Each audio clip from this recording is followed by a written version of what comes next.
Good evening, ladies and gentlemen. Welcome to Forged from Iron. We're here, obviously, to discuss the goings-on at London Stadium yesterday. Now, just to forewarn you, at the moment, there's no Duke. He's got other things that are just getting in the way, and that we might have another guest that's joining us in due course. But we have got another guest that's waiting in the green room. But before I bring him in, I'll do what I usually do, and I'll press the red button. Forged from Iron is proud to support Iron Supporting Food Banks. They are a group of West Ham United fans and friends inspired by the work of other football fan food banks around the country. They collect food and cash donations from Newham Food Bank in Beckton, who supply 7 distribution centres in the borough, 7 days a week, and hand out several hundred 3-day emergency food packs every month to families in need. They are also working with other groups to improve conditions for vulnerable adults and children in the Newham community. They are supported in their efforts by West Ham United Football Club, the WHU Foundation, LS185, London Legacy Development Corporation, Newham Council, the Met Police, Spire London East Hospital, Expedient Security, and a large number of West Ham and football fans. You can help by making a donation to their Just Giving page. You will find the link to this in the description section of the video details in this stream. Thank you for your support. Come on, you Irons. So, you've probably seen who he is. If you don't know who this guy is, his name's Chris, and he's got a Leicester fan. Sorry, I'm just bursting bubbles. Yeah, I could see that one was coming. So this, for those of you that don't know, this gentleman is a Leicester fan. His name is Chris. He has a YouTube channel, same as we've got. Chris, why don't you give it a plug, please? Cheers, mate. Although they'll probably only come on and give me abuse now. But no, they're a good bunch. Nah, yeah, it's Leicester Till I Die TV on YouTube. We do everything. We do quizzes, not just Leicester content. Rob's through to the next round of our quiz. I've got loads of World Cup stuff coming up. Get my teeth in. But thank you very much for having me on. And you know what a great cause the food banks are to support. Well done to you. Absolutely. And just as we speak, we've got someone that's just popped into the green room to run the rule over the West Ham side of things. I'll try and be the referee, if you will. It'll probably be sort of like a win by knockout for the Foxes, I'm afraid. But what can you do? I've got Budgie in from West Ham Random and Green Street Elites as well. So, Budgie, how are you, sir? I'm very well, thank you. How are you? Yeah, not bad. Thanks for joining us. So I'll tell you what, I'll go down here, and you two can go up the top. So as sort of like the sort of guest in these parts, Chris, I'll let you go first. Obviously you managed to get the result yesterday. What were your thoughts on the match overall in terms of, you know, the how it played out? Sort of what were your thoughts? To be honest with you, I was panicking. I mean, we had a great start. It had to be Maddison, didn't it? You know. Yeah. I was nervous because you were always not necessarily in control, but you were coming at us. You know, you were. It wasn't like we played Everton, the week before, and it was all easy one-way traffic. You were really giving us a hard time. And when we got a penalty, and I think it was a penalty, I thought, great, 2-0 now. You know, we can sit back. And of course, Tielemans went and missed it. So, oh no, he had it saved. He didn't miss it. All right. Subtle difference. He didn't saved. Score, but it wasn't the hardest penalty to save. But if any goalkeeper manages to save a penalty, he's done well. Let's be honest. I was there, Chris. You're a bookstore. And then second half, I think Rodgers got it right for once. He made the right substitutions at the right time. And what a through ball from Perez. I mean, you know, he pops up about once every season and does something good. It happened to be yesterday. Lovely through ball. Barnes did it. But up until that point, I've got to be honest with you, I could see you getting back into the game. Yeah. Yeah, to be honest, and we was talking off air, I think we've played worse than that and got a result. I mean, the one that I'm thinking of is the away game against Aston Villa. I think we stunk the place out against Aston Villa. We come away from there with a 1-0 win. Yes, it was fluky. It was deflected goal by Pablo Fornals, but you know, we played better yesterday. But fundamentally, it's all about getting the 3 points. And as we speak, we are now finding ourselves 1 point above the relegation zone. It's effectively 2 points when you look at the goal difference, but it's 1 point and 2 places, I think it is at the moment. Let me just double check as I'm saying that. Yes, we're with above 15th. Everton. So yeah, it's like I say, it's effectively 2 points when you take into consideration goal difference. Looking at the teams that are in the bottom three, you've got goal differences of -19, -14, and -16. We're on -5, so it's effectively a 2 point gap. But Budgie, if I can just bring you in at this point, again, you weren't at the match yesterday, so how much of the game have you had an opportunity to see? I saw the entire game. I watched it all on my phone, basically. So I did watch it, and I have to be honest with you, I don't think we stunk the place out. Nope. At all, by any stretch of the imagination. But I think we were lacking that final cutting edge, you know. Yes. And I believe that is because of morale. I don't think it's because of ability from the players, because we know the qualities that the players have got. So I think there's a little bit of a morale problem, but maybe we can go into that a little bit more later on. Yeah, and I mean, I said it to you, Chris, the day before or yesterday. Was it yesterday, Friday? I said, I think Thursday, that if we'd Thursday or Friday, one of the days. If this game had have taken place 3-4 weeks earlier, I think I'd have been reasonably confident, and you probably conversely would have been the complete and total opposite. But it's quite interesting how the fortunes of both the teams seem to have gone in completely opposite directions. Your trajectory is upwards. Our trajectory has been sort of like downwards. And we've just met at the right time for you guys, wrong time for us. I mean, Maddison, what were your thoughts, though, when Maddison hit the deck? I mean, you must have been a little bit concerned, for the remainder of that game. He was 1-0 up at that point. Obviously, he scored the first goal. But you also must have been thinking, oh, hang on, is that his World Cup that's just gone up in smoke? But it looks like he's okay now, thankfully. I nearly got sucked into this huge black hole of every England fan in the country looking at that moment and going, because I've never known a player that's been wanted to be in the team by so many opposition fans before. I'm very much of a mix. Had he missed his World Cup, I would have been really, really sorry for him. I wouldn't have been sorry for Leicester, because it meant he wouldn't have got injured when he was away, and he'd have had 5 weeks to get fit and ready for the start of the season again. However, it made such a difference to the game. Up until that point, I think we were quite comfortable. After he went, you took over that midfield. We losing him, you could see our level go down. He's a crucial player to you, isn't he, Chris? To be fair, fair, yes, yeah. I mean, Newcastle. I was just on a Newcastle show earlier, and there's on about buying him in January. Maybe in the summer, but he isn't going anywhere in January. Yeah, Budgie. We obviously also had to make an early switch with Kurt Zuma. I mean, I've heard, and I didn't see this at the time, but people have told me that there was a situation that unfolded before the game where he went down the tunnel and there was a bit of a whisper doing rounds that he wasn't going to be able to start. And he did make a start, but it was after about, I don't know, was it 12 minutes or something like that?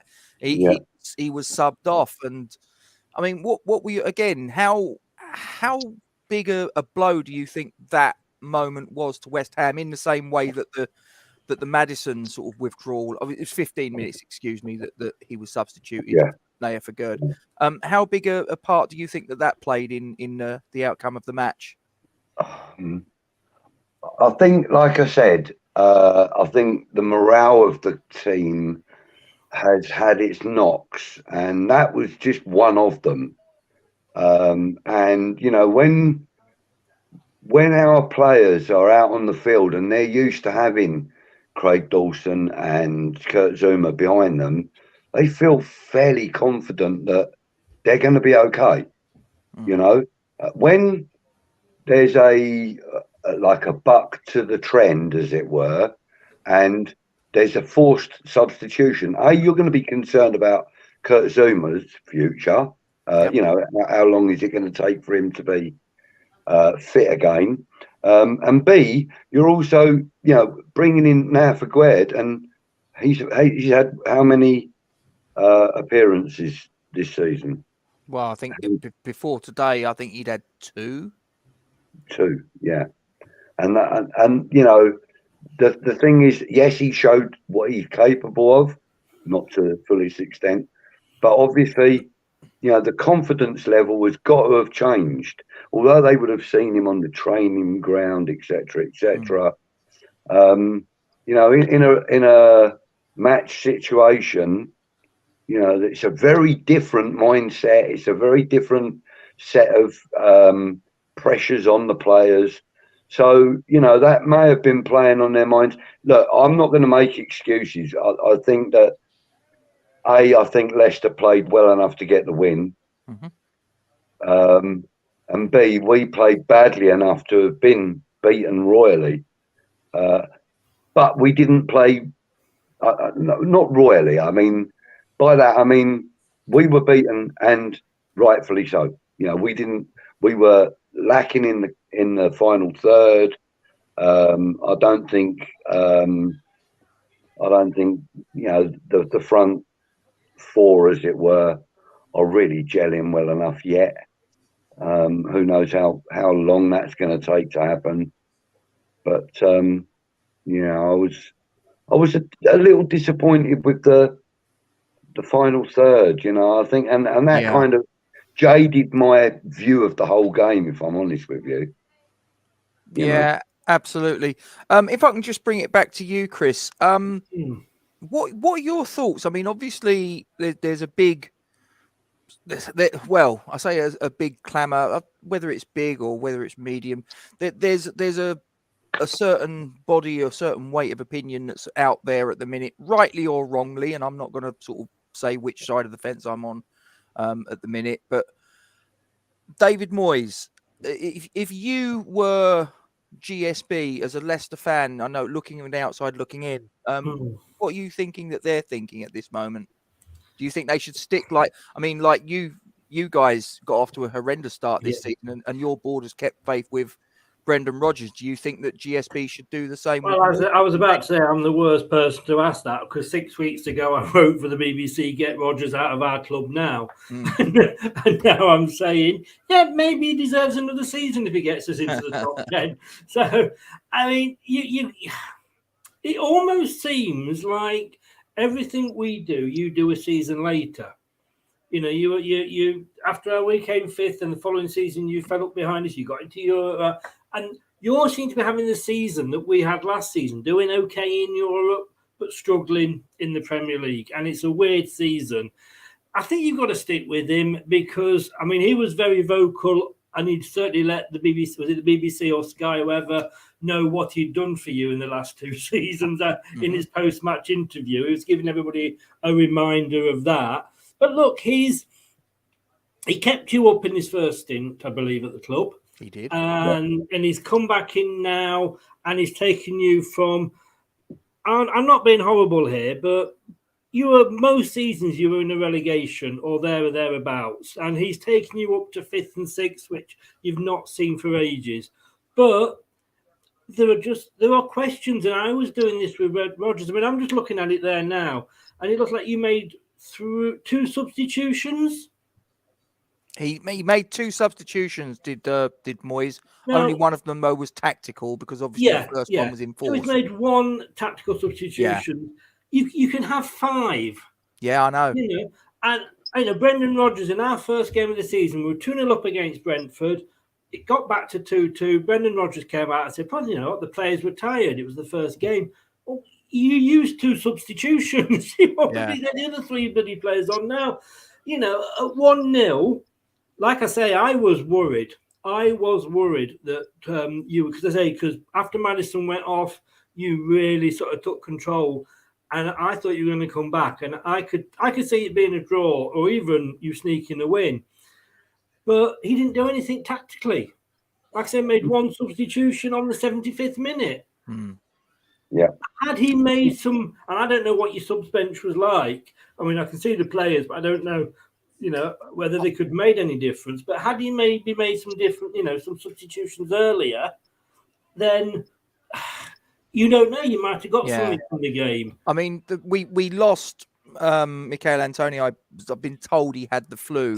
The substitutes consisted of Ben Johnson, Vladimir Soufal, Pablo Fornals, who obviously did come onto the pitch. He was the tactical substitute.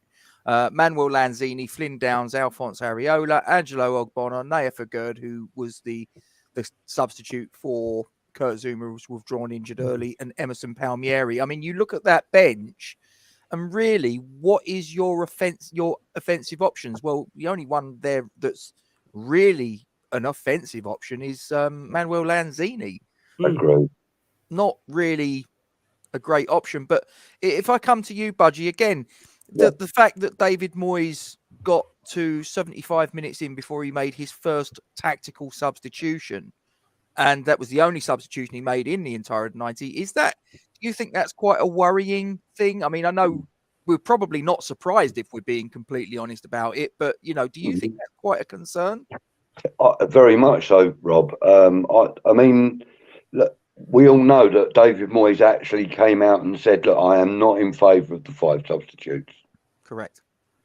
And etc. So we know that he doesn't like to use an array of substitutions. So for him to use just 1 in the 90, other than the forced substitution, I think, you know, we're kind of, as West Ham fans, we're kind of gambling, and well, basically we're throwing our money away if we're gambling on him making more than 1 sub, or maybe 2, you know, at the very most. And, you know, with his forced substitution, bringing on Aguerd and then bringing on Pablo, I think that probably where he felt that he needed to stop substituting. I actually do think that Lanzini would have made a difference yesterday. What did you think of the performance of Lucas Paquetá? Did you see any sort of like shoots? You know, see any sort of like thing to grab onto, any sort of positivity, or do you kind of agree with me? You're sort of looking at this guy and you're thinking you're a £50 million player, but he wants more time on the ball than he's ever going to get in the Premier League. Yeah. Listen, at 50 million quid, if he can adapt to the speed of the game in the Premiership, he will show that he's that and more. In my opinion, I think he's off the ball movement and, you know, moving into space and giving himself up for passing and stuff, and the little touches that he tries. I think, you know, there's definitely a £50 million player in that body. Definitely. I'm not at all disappointed in his price tag at all. I'm just a little anxious for him to get going, I think is probably the best way. How long have you had him, if you don't mind me asking? We got him in summer window. In the windows, yeah. But some players, I mean, you know, we were quite lucky with Fofana. I mean, he came in, he had to go in because of injuries, and he it's like he'd always played in the Premier League.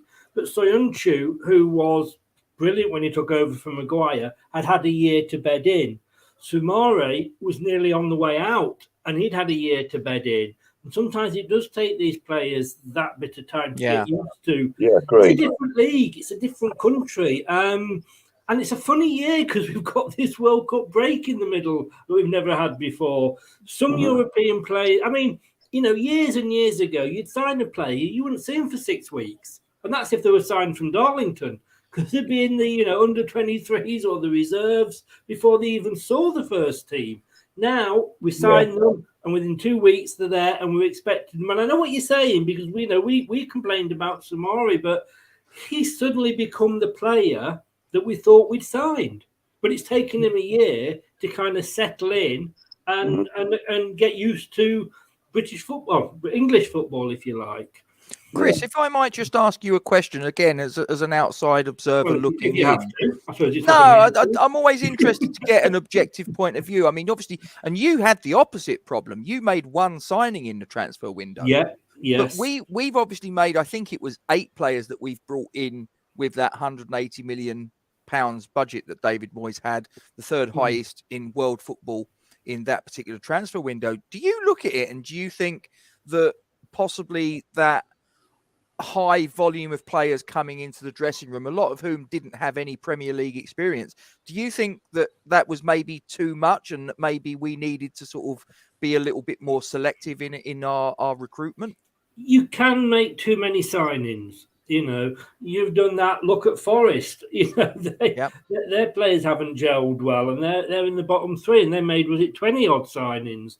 Yes, you can make too. I mean, how you've got your team and you've got your players, and even if you've got a manager like we had with Rodgers coming out saying we need to refresh, you don't refresh the whole thing. You do it gradually. It's like when you bring in the youth through. You don't suddenly put 6 youth players in your team. You put one in 1 week, one in the next. You gradually. So, yes, I mean, when you look at our squad, we couldn't buy any because of FFP and what have you. Mm-hmm. And in a way, that was quite good. But we'd got the squad that it was virtually the squad that won us the FA Cup. Yep. It was the squad that had got us into Europe 2 seasons running. Like you got to a semi-final of a Euro competition. Why weren't they performing? Fofana, I hate saying his name, but has he broken his leg yet?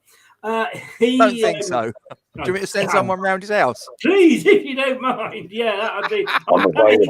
That's a joke. If anybody's watching, it's sort of like thinking I'm going to send heavies round. It's a joke. It's if he breaks his leg and falls downstairs tonight, you're the first suspect.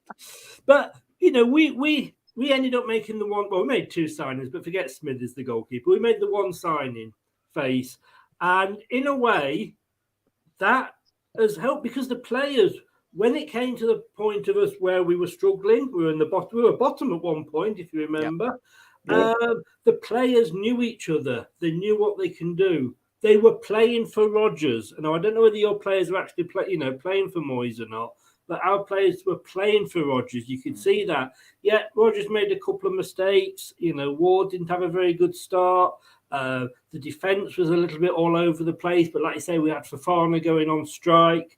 He then decided to put the right-footed Amati on the left, and it worked out. Now we've got a goalkeeper who's equal top in the number of clean sheets in the league. And this is a guy who let in about 27 goals in the first 4 matches. Yeah. And we've also got an amazing centre defensive partnership with Amati and Faze. So, yes, you can make too many signings, definitely. You can obviously not make enough. It's a difficult thing to get right. Balance, isn't it? Yeah. It's a gradual thing. In fairness, though, West Ham can now still field a starting 11 that they would have fielded last season and the season before. We haven't taken out many of our core players. We've added to our group, if you like. We can still field the same 11 that we fielded 2 seasons ago. So, the players that we have released or sold or loaned out are either players that we've brought in to bolster the squad or, they've been fringe players and not had much playing time. So, we haven't really lost any of our core players, is what I'm saying. So, I'm finding it very difficult. I'd argue. Sorry? I'd argue Mark Noble's a miss, maybe not in terms of his playing. Of course, Mark Noble is, his leadership. Of course, yeah. And forgive me for forgetting about Mark Noble, but other than Captain Fantastic, we've really got a starting. I mean, Mark Noble weren't starting every game last season, was he? So, No. I mean, in fairness, we've got the same 11 that we had last season and 90% of the season before. So, I can't understand how the integration of the new players is being so irksome. It's causing an issue in the way we're playing. Has he put them all, dump them up? Well, not dump them, that's the wrong word. Has he played them all in sort of one fell swoop, or has he integrated them in? Not by any stretch. No, Moyes, that's not what Moyes normally does. He normally sort of like eases them in gentle, but well, that's the way to do it. But and the only time he has actually started. So it's exactly the same question we were asking at the start of the season. How can this team that won the FA Cup that got us to 5th, which was basically the same squad, be sat at the bottom of the league? It's a funny old game, as someone once said. They did. Budgie, if I could just ask you, I mean, obviously on the basis of what you witnessed yesterday, do you think that there is any possibility that David Moyes has lost the dressing room, in your opinion, on the basis of what you saw yesterday?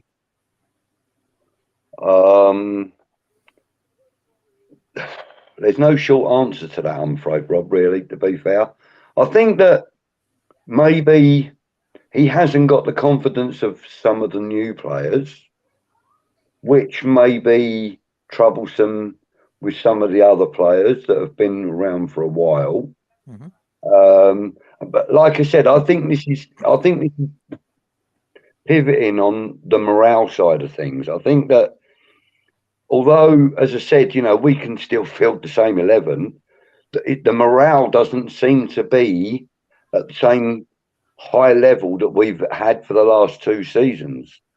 And I think maybe you're right, Rob, with your intervention a few moments ago about Mark Noble.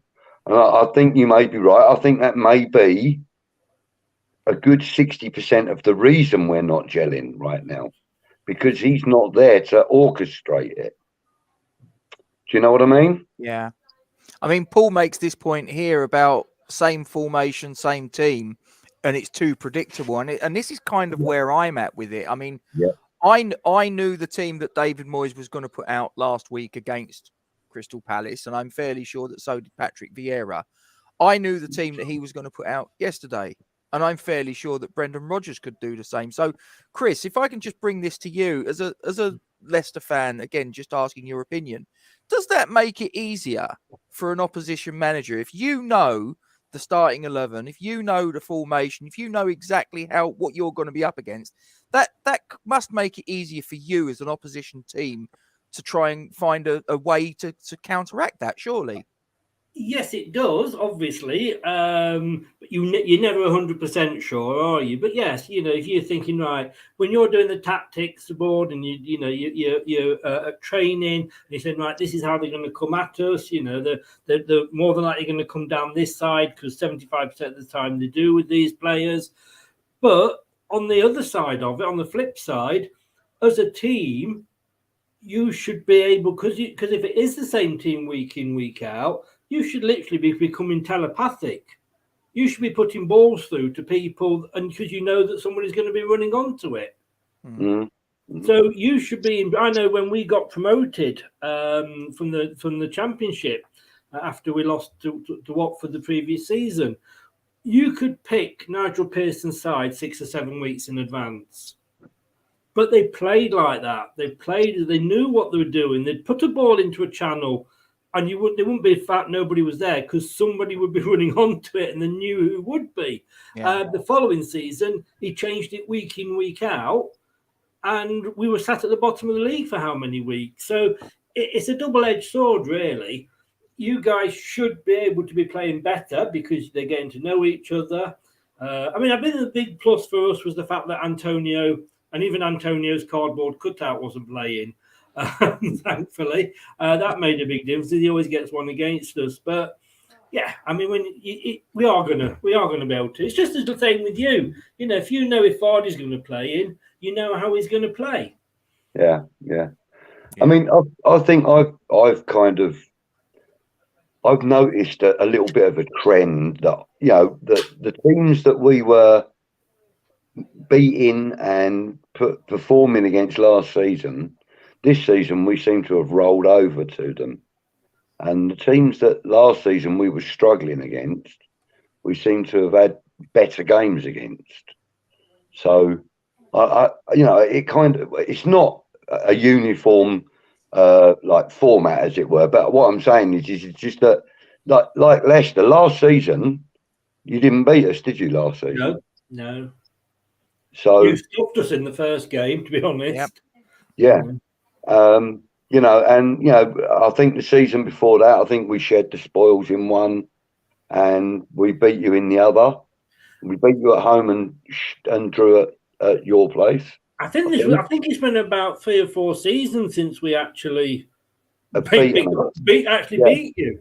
Yeah, and yet yesterday it was quite easy for you. If I can just sort of, to some degree, if I can just highlight this, I like sort of looking at my stats and all that. I'll just go full screen just with this, just so that people can see it a little bit easier. This is where, for me, fundamentally, our problem lies. Our problem is not our defence. If you look at our goals against column, we've been fairly tight for this season in the Premier League. It's our goals for column. That's where it's gone wrong for me. Now, look at that. The conversion rate of shots to goal converted to goals. Leicester are on 19.53%. We're on 9.09. Now, I would argue that right there is our issue. That right there is our problem. When you look at the previous two and a half seasons that we've had under David Moyes, we've in the main been a counter-attacking team. We've been a team that will be quite happy to have 30% of the possession during the game. Not a problem. And we'll be tight and compact and we'll defend in numbers, and that's not a problem. But we'll win the ball, and then once we've won the ball, we transition from defence to attack at pace, and we're quite effective at getting multiple shots on goal, forcing multiple corners. Our set-piece game from all over the field. Very feared, and now all of a sudden we've gone from that to a team that's a little bit more possession based. We're not so much a team that will get 30% of the possession. Now we're sort of 40, 45, 50%, mid to high 40s. But we're not. We don't seem to be carving out the opportunities that we did for whatever reason. Our finishing has gone to pot. Our set-piece game is just completely bottomed out. I mean, we're getting corners, and if a year or two ago you'd have gone corner, oh, brilliant, we've got Zuma, we've got Dawson, we've got Souček. Oh, we're going to absolutely cause carnage here. And we're not even beating the first man now. I mean, this for me is where it's all gone wrong. Budgie, if I can just sort of turn it to you. What does David Moyes do? He's got 6 weeks now. I think it's fairly safe to assume that all the noises coming out of the boardroom, the hierarchy, are saying he's our man. He's not going anywhere, and he will be the manager when we come back from the World Cup. What does he need to do in this intervening weeks? And do you think that this 6-week break will actually help David Moyes, like the break did when we had for the COVID pandemic, or could it possibly be a hindrance this time round? That's a really good question, actually, Rob. Bearing in mind you just brought the COVID break into it, which I had basically that's in the history books. I'd have to look that up to remember it, that's a very good point. And last time round, during the COVID break, as you point out, he did very well in cementing the group together and getting what he wanted from them, and them getting what they needed from him. We've done a very good job of that. This time round, though, there is a major difference. Key players won't be there. Yeah. You know, we've got Kera. Mind you, we've only got 5, haven't we? Yeah, but they're all key players, though, Rob. Kera, Skamaka, Paqueta, Declan Rice. Sorry? Skamaka's not at the World Cup. Italy didn't qualify. Oh, no, you're right. They didn't, did they? Wow. It's Areola, it's Aguerd, it's Kera, it's Rice, and who's the other one? Cornet? No, it's not Cornet. There's 5. I'm trying to remember who the other one is. My brain's gone. Someone in the live chat will help us out. There's 5 players that we've got to the World Cup. Yeah. It's not Souček and Kufal because Czech Republic didn't make it either. They didn't qualify. No, it's Paqueta. Yeah, it just popped into me. So there's 5 players that will be missing, which is, I mean, there's a lot of. Arsenal, who's the first team that we face after the break. I don't know how many they've got, but I'm fairly confident they've got more than 5 going to the World Cup. Manchester City have got 16 from memory. 16, I think they've got. 16, so, yeah. So I, if he plays his cards right, yes, Declan Rice is our captain. He's a major player. So him being out of the equation for however long, obviously it depends upon how long. No, Zuma's not in the World Cup squad, Mandy. No, he isn't. And Vlasic, yeah, I suppose. Is he a West Ham player? Is he not a West Ham player? We can wave him goodbye. He's gone. Yeah, Areola's one. Yeah, I mean, I think that this break could be a good thing for West Ham, hopefully. Yes, Declan Rice is out of the equation, but you look at sort of the other players. Well, Leicester is sort of like he's only played a couple of games, so is he going to be a major miss? Possibly not. Thilo Kehrer, him being missing, would he be a big miss? I'll be honest with you. Most of the Kehrer, as well as a lot of the other players that have come in for me, and I don't know what you think about this, Budge. A lot of the new players that have come in, I think they've started quite well, looked quite promising. Like Kehrer, you looked at him in the first game and went, oh, hello. You know, he made a mistake in that first game, but other than that, he looked quite good. A lot of the players are going backwards in their performance levels. I mean, is that a level of concern for you, though, Budge? Obviously, yeah, of course. Yeah, of course. And, you know, it's just similar scenario to how I've viewed Thomas Souček as well. Only it took him a year to start dipping in form, you know. Yeah, I think that obviously, you know, Kehrer, I think playing with his national team may be beneficial for us, depending on how well they do. I think Paqueta is. I think he's, you know, our next Dimitri Payet.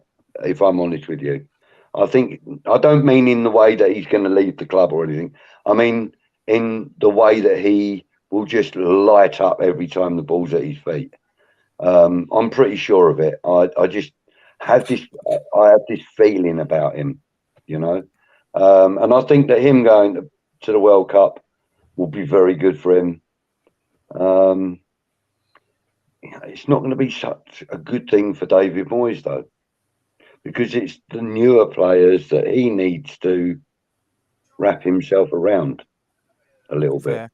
Fair. Again, same question to you, Chris. As looking at it from an outsider's point of view, do you see that this 6-week break will be a hindrance or a help to West Ham?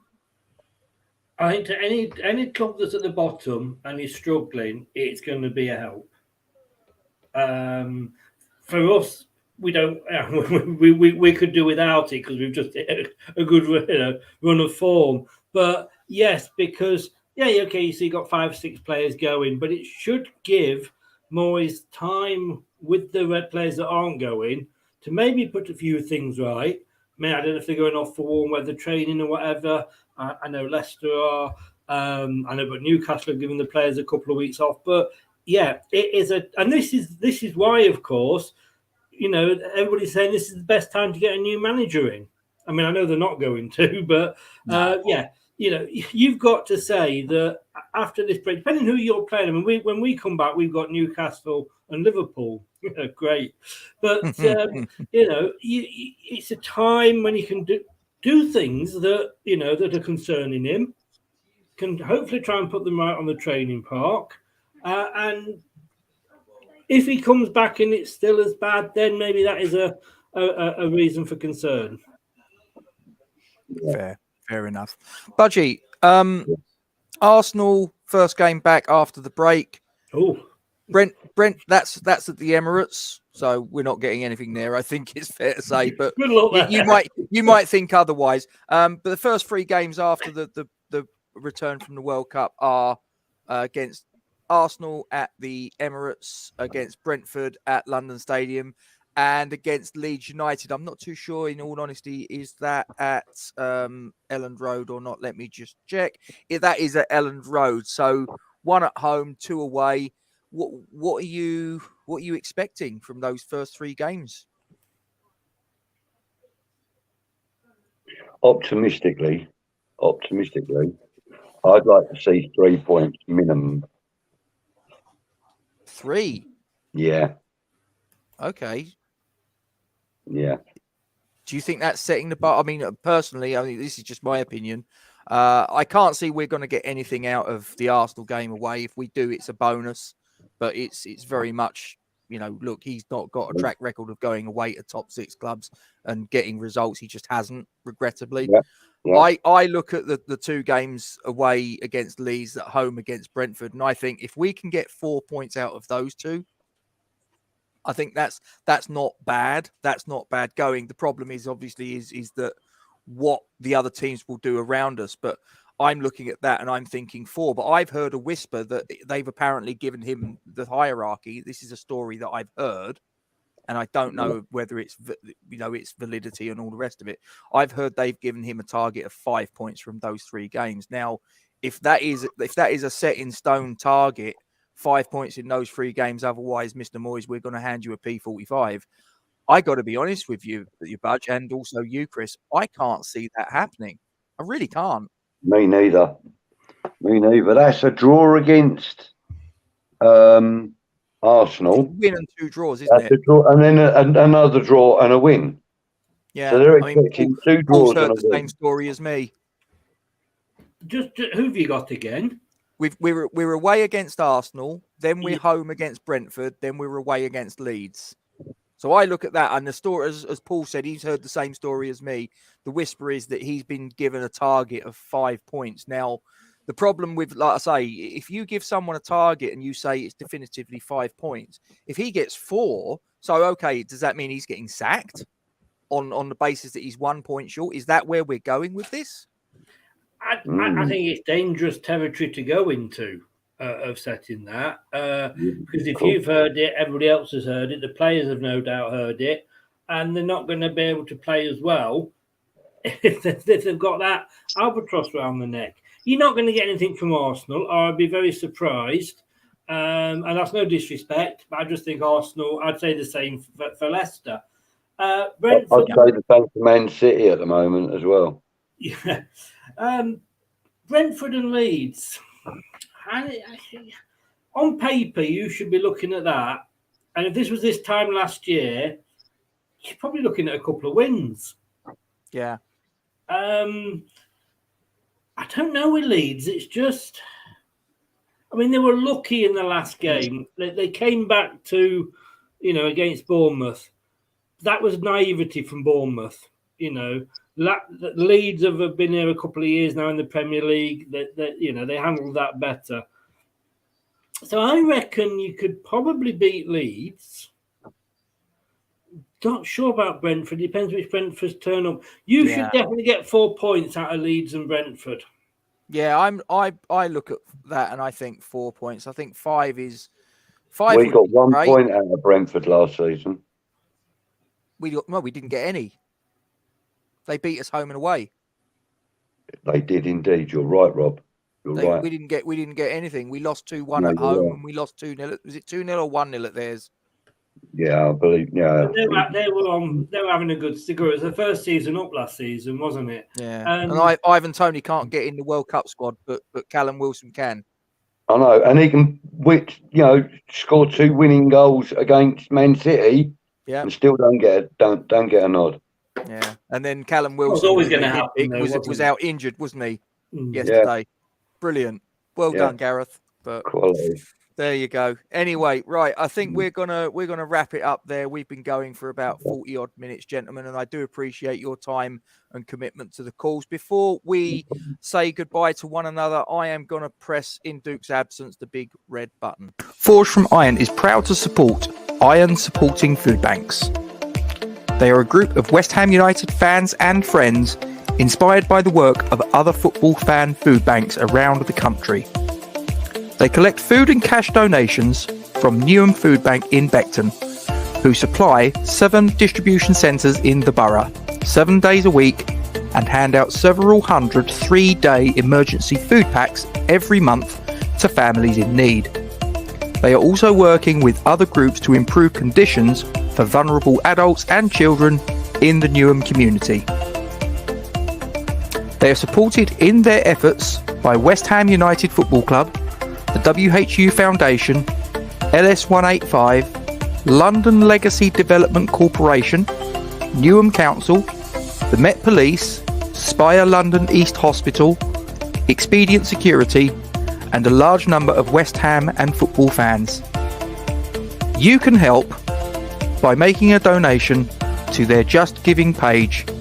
You will find the link to this in the description section of the video details in this stream. Thank you for your support. Come on, you Irons.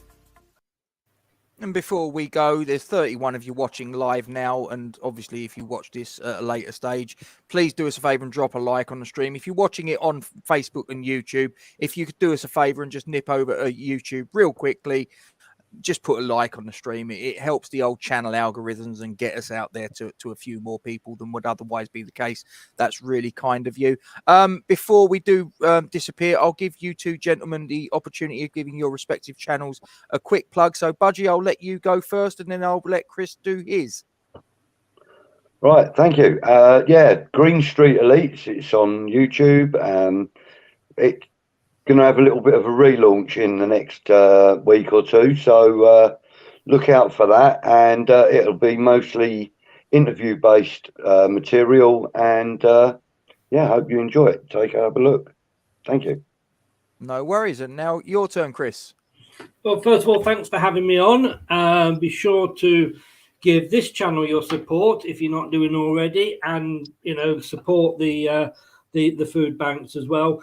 Leicester Till I Die TV on YouTube, at Leicester TID on Twitter. We don't just do Leicester stuff. We do a lot of quizzes, as Rob well knows, and he's been on a couple. I think he actually won one as well.